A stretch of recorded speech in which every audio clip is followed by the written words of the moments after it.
igreja, com a graça e a paz do Senhor, amém? Glória a Deus. Por esse tempo que nós podemos passar juntos, por esse tempo que nós podemos orar, por esse tempo que nós podemos meditar sobre a palavra do Senhor. Né? Abra sua Bíblia aí no Salmo de número 127. Salmo de número 127.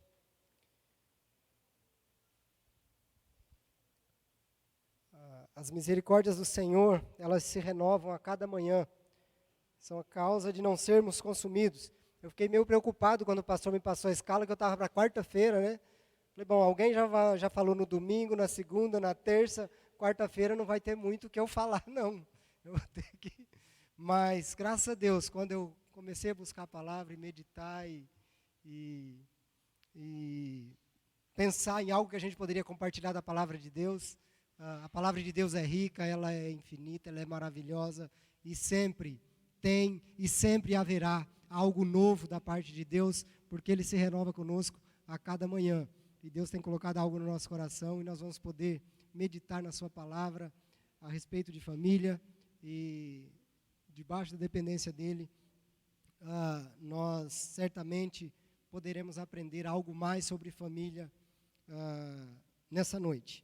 Salmo de número 127. Todos encontraram aí? Diz assim, assentados mesmo como os irmãos estão, com toda a reverência, acompanhem na sua Bíblia. Se não for o Senhor, o construtor da casa, será inútil trabalhar na construção.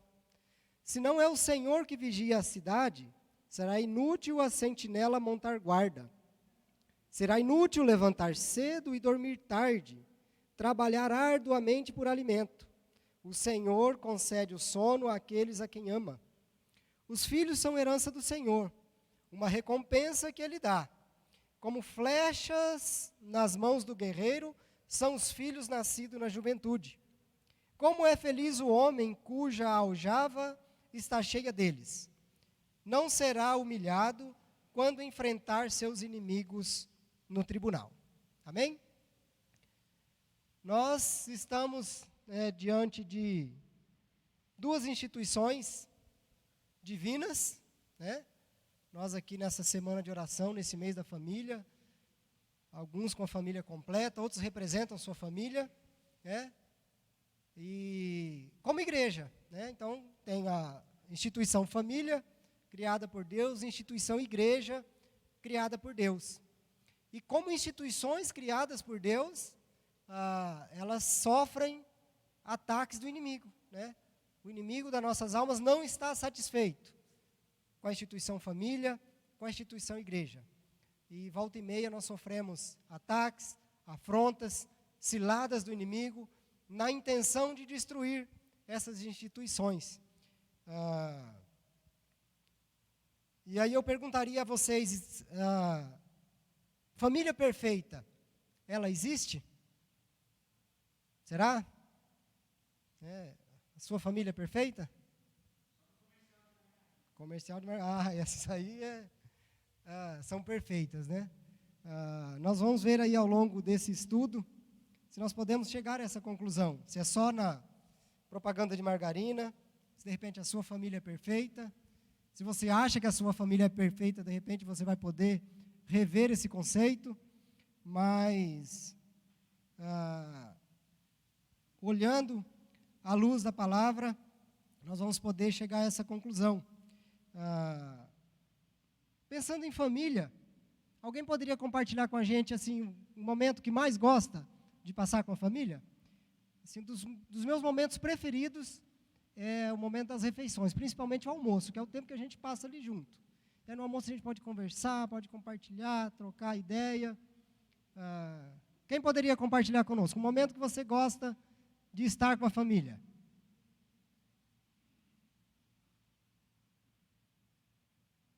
Será que os irmãos não gostam de estar com a família? Pescaria, quem gosta? Hã?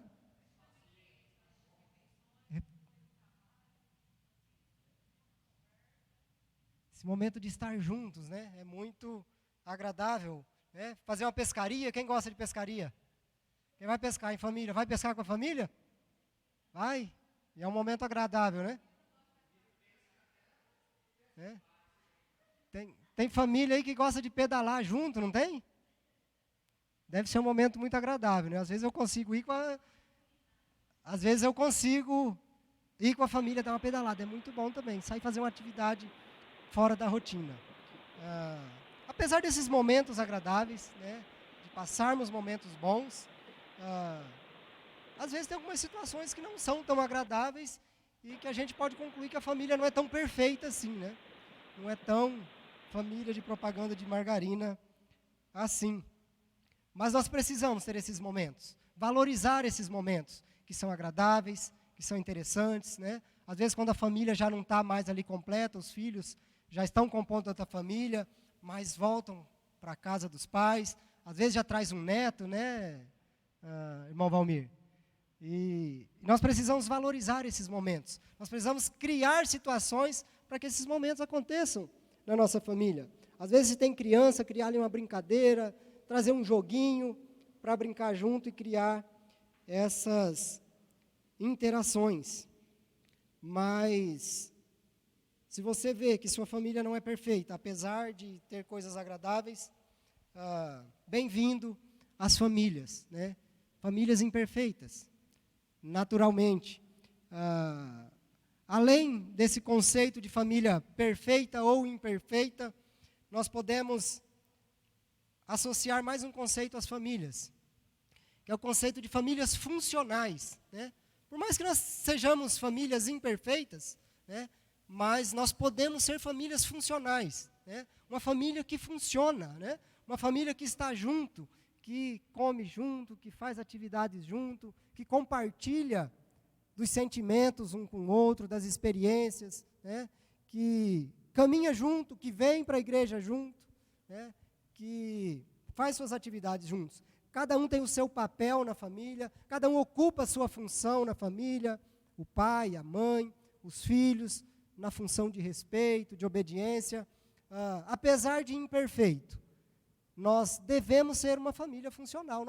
Nossa família pode ser uma família funcional, porque além da família imperfeita e funcional, existem famílias imperfeitas, naturalmente, mas disfuncionais, onde ela não funciona muito bem, né? Onde o ambiente ele é caótico, né? Existem famílias que vivem debaixo de briga, debaixo de discussão, família onde uns concorrem com os outros, uns disputam com os outros, quem pode mais, quem é melhor, né? Quem consegue mais realizações. É um ambiente hostil entre os integrantes, né? Existem famílias que o ambiente não é nada agradável de se viver, de se conviver.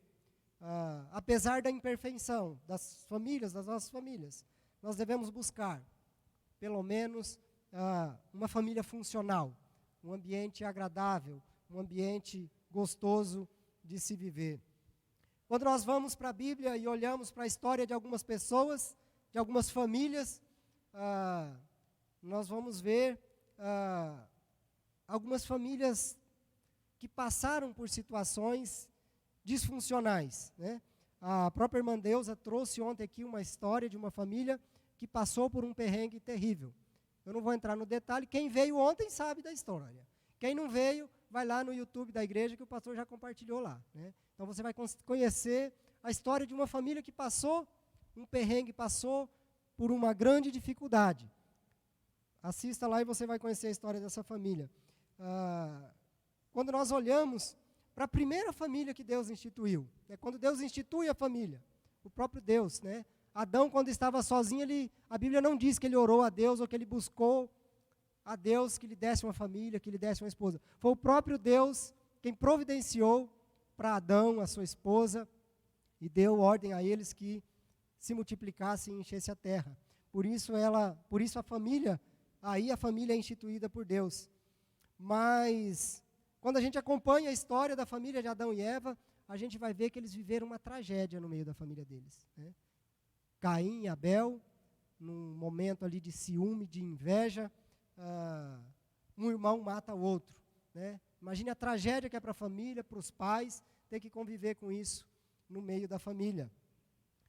E se a gente for olhar mais à frente, a gente pode ver outras famílias como Abraão, Isaac, família de Davi, homens usados por Deus, homens de Deus, mulheres de Deus, mas que passaram por situações complicadas em suas famílias, né? Abraão, Deus promete a ele que ele seria pai de uma grande nação, sua mulher era estéril, e Abraão ali, numa decisão própria, numa atitude, resolve tomar como mulher a sua escrava e tem um filho com ela, né? E nós sabemos que isso trouxe muita tragédia na vida, muitos problemas na vida de Abraão e tragédias para a humanidade, até nos nossos dias, né? Quando a gente vê aquelas guerras no Oriente, né? Os árabes, aqueles conflitos, eles surgem aqui da descendência de Abraão, Ismael e Isaac. Isaac era o filho da promessa de Deus, mas Abraão, por sua atitude, teve um filho com a escrava que trouxe conflito para toda a humanidade até os nossos dias. Os filhos de Isaac, né? Isaac tem Esaú e Jacó. Esaú era o primogênito, deveria receber a bênção patriarcal. Jacó dá um jeito ali, né? Quando a gente lê a história, a gente percebe ali um certo favorecimento da mãe, que acaba facilitando Jacó enganar o seu pai e receber a bênção patriarcal ali. Davi, quando a gente olha para a família de Davi, Davi teve uma família cheia de problemas, né? Davi sofreu tragédias por conta das escolhas que ele fez em determinado momento da sua família. Eu não quero aqui desconstruir a Bíblia, viu? Que eu estou trazendo personagens bíblicos aqui, que normalmente a gente vê em pregações e mensagens como exemplo, como pessoas de Deus. E são exemplos e foram de Deus. Eu estou trazendo essa luz para esse fato da vida deles, das famílias deles, para a gente entender que às vezes quando a gente passa por dificuldade, por luta no meio da nossa família, não é só com a gente, né? Olha para esses grandes homens, né? O quanto eles lutaram, o quanto eles sofreram, o preço que eles pagaram pelas famílias deles, né? Às vezes por consequências naturais, às vezes por escolhas que eles fizeram. Então nós precisamos ter esse cuidado das escolhas que nós fazemos através da nossa família, para que a gente não se submeta ou não se sujeite a certas situações que eles viveram, né? Talvez você olhe para essa história e eu falando dessa forma, pensa, poxa, se esses homens viveram dessa forma, então de repente eu também posso tomar algumas atitudes, eu posso fazer algumas coisas em relação à minha família, que está tudo certo, né? Eles eram homens de Deus e fizeram escolhas, né? Tomaram outras mulheres, criaram intrigas com filhos, então de repente eu posso tomar alguns caminhos na minha família, posso tomar algumas decisões na minha família e depois Deus vai tratar, Deus vai me aceitar. Aí nós vamos para Paulo, né? Certa vez Paulo, no livro, na carta aos Romanos, capítulo 5, ali na virada para o capítulo 6, né? Ele diz, olha, onde superabundou o pecado, onde abundou o pecado, superabundou a graça. E aí alguém vai dizer, então agora nós estamos liberados para pecar bastante, para que a graça abunde mais ainda? De maneira nenhuma, porque nós já fomos, né, aí ele mesmo responde, de maneira nenhuma, porque nós já fomos transformados, nós já fomos libertos do pecado. Então, apesar de nós termos pessoas na Bíblia que passaram por situações terríveis, difíceis, que foram restaurados por Deus, Davi é chamado de homem segundo o coração de Deus, né? Mesmo diante das escolhas que ele fez, Deus o chama de um homem segundo o seu coração.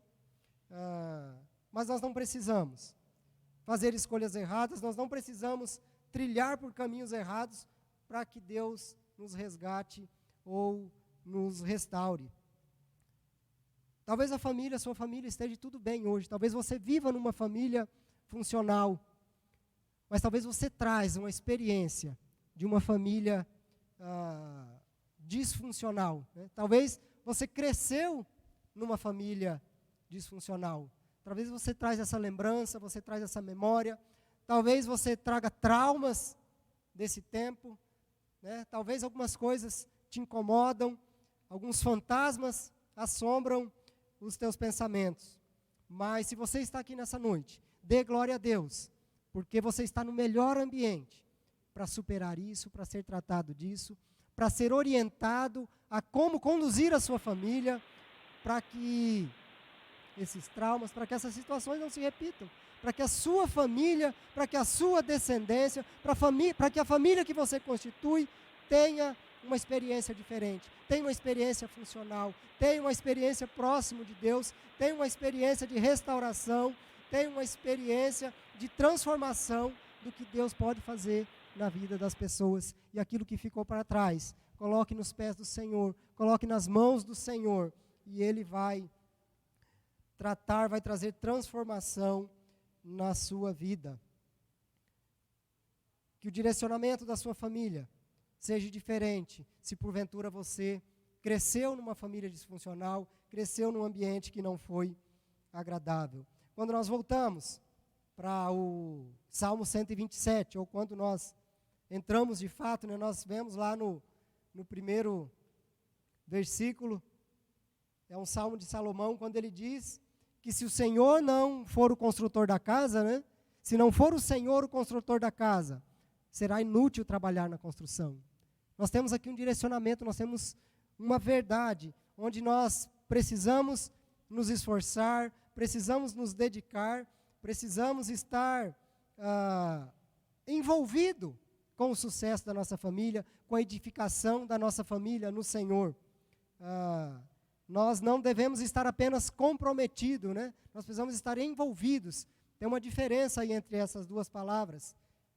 Comprometimento é um nível de envolvimento, mas nós precisamos estar envolvidos, que é algo além, que é algo mais profundo, né? Para você entender melhor essas duas palavras, para você entender melhor esse exemplo,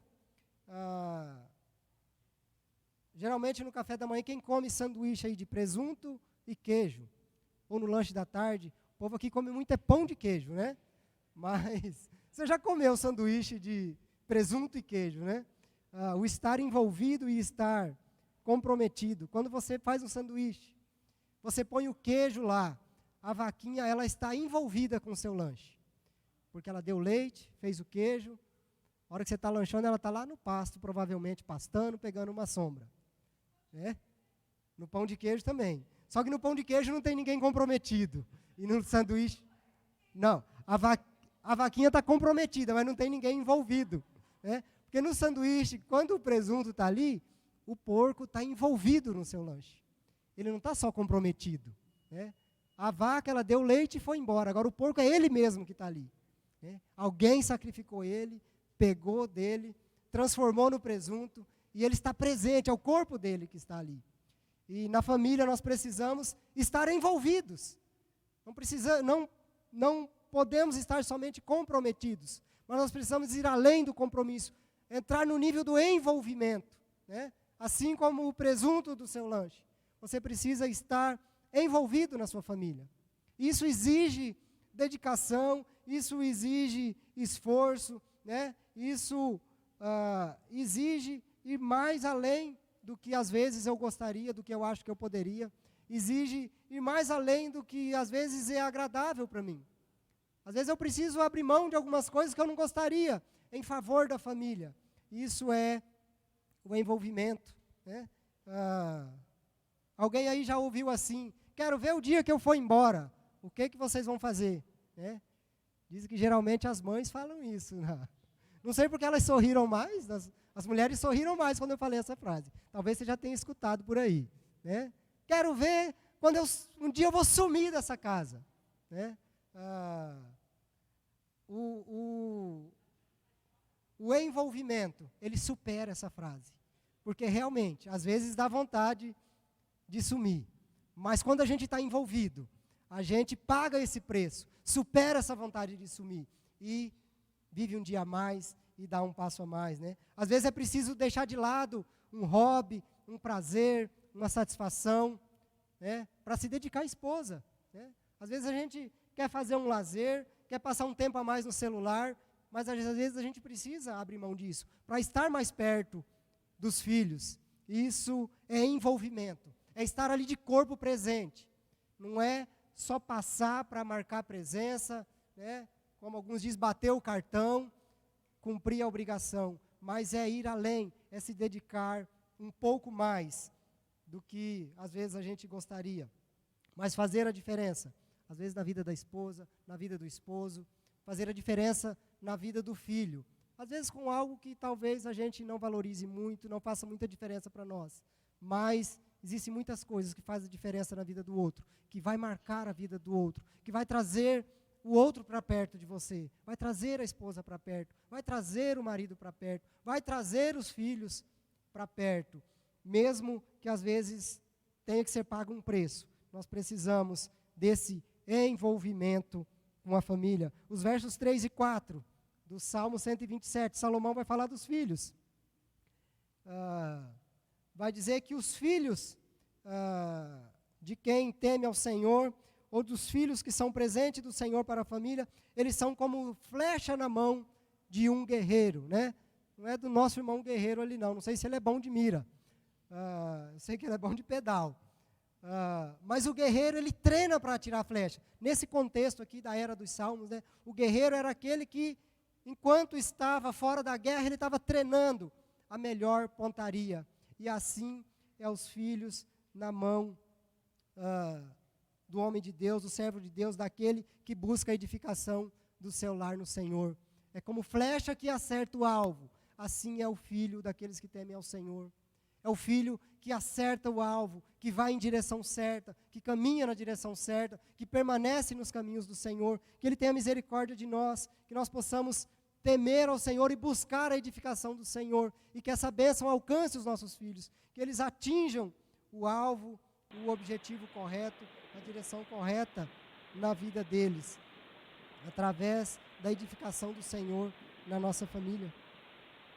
Para a gente concluir, nós precisamos entender que, independente das condições que passamos na nossa família de origem, né, das lutas que porventura nós tenhamos passado no decorrer da nossa vida, há sempre uma esperança para nós, há sempre uma esperança para a nossa família, que a gente não se desanime, né, que a gente esteja sempre não só envolvido, mas comprometido, de fato, com as nossas famílias, deixando Deus ser o construtor, deixando Deus ser aquele que edifica a nossa casa e experimentar a cada dia a transformação e a edificação dele nas nossas famílias. Amém?